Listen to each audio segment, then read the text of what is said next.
Jutire Akhaj চেনেললৈ সকলোকে আকৌ এবাৰ আদৰণি জনাইছো। আজি মই bogorir mitha jola ৰেচিপি এটা আপোনালোকৰ লগত শেয়াৰ কৰিম। নিশ্চয় আপোনালোকে bogorir প্ৰায়ভাগ ৰেচিপি এতিয়ালৈকে ট্ৰাই কৰিলেই, যেহেতু এইটো bogorir সিজন হয়। যদি মই আজি বনোৱা ৰেচিপিটো আপোনালোকে ট্ৰাই কৰা নাই তেতিয়া হলে নিশ্চয় এবাৰ ট্ৰাই কৰি চাব পাৰে। তেন্তে আহকচোন চাও ইয়াৰ বাবেনো আমাক কি বস্তুৰ প্ৰয়োজন হ'ব। ইয়াৰ বাবে মই পকা bogorir লৈছিলো আৰু bogorir কেইটা 7-8 দিন মান সময় ৰদত দি আছিলো। bogorir কেইটা ভালদৰে শুকাব লাগিব এনেকুৱা ধৰণৰ। মই ইয়াতে 150 টা মান bogorir লৈছো। ওজনত কিমান মান হ'ব সেইটো মোৰ অনুমান নাই ইমানখিনি। ডাঙৰ বাটিৰে 2 বাটি গুড় লৈছো আৰু গুড়খিনি এনেকুৱা ধৰণে মিহিকৈ কাটি ল'ব।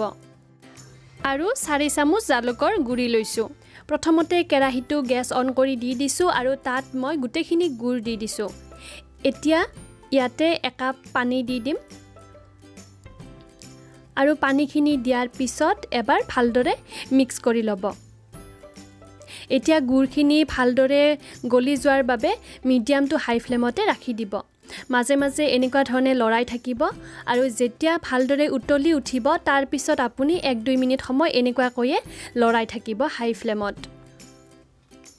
2 মিনিট মান পিছত জালুকৰ গুড়িখিনি দি দিম। পুনৰ এবাৰ মিক্স কৰি ল'ব গুটেখিনি। আৰু তাৰ পিছত গুটে bogorirখিনি ইয়াতে দি ল'ব। মিডিয়াম টু হাই ফ্লেমত এতিয়া এইখিনি ভালদৰে প্ৰথমতে লৰাই দিব। তল ওপৰ কৰি গুটেখিনি মিক্স কৰি ল'ব। আৰু তাৰ পিছত 6 পৰা 7 মিনিট সময় এইখিনি উতলিবৰ কাৰণে ৰাখি দিব। মাজে মাজে লৰাই থাকিব এনেকুৱা ধৰণে।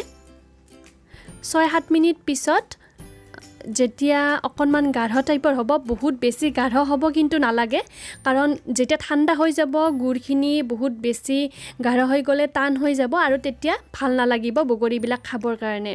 গতিকে আপুনি পাতল হৈ থাকোতেই 6-7 মিনিট পিছতে গেছটো অফ কৰি দিব।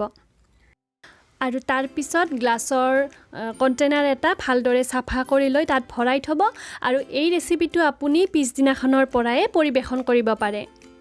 মোৰটো বহুত ভাল লাগে, এই ৰেচিপিটো বহুত ইজি হয়, সেইবাবে একেবাৰে কম সময়ৰ ভিতৰতেও বনাব পাৰি, বহুত বেছি বস্তুৰো প্ৰয়োজন নহয়।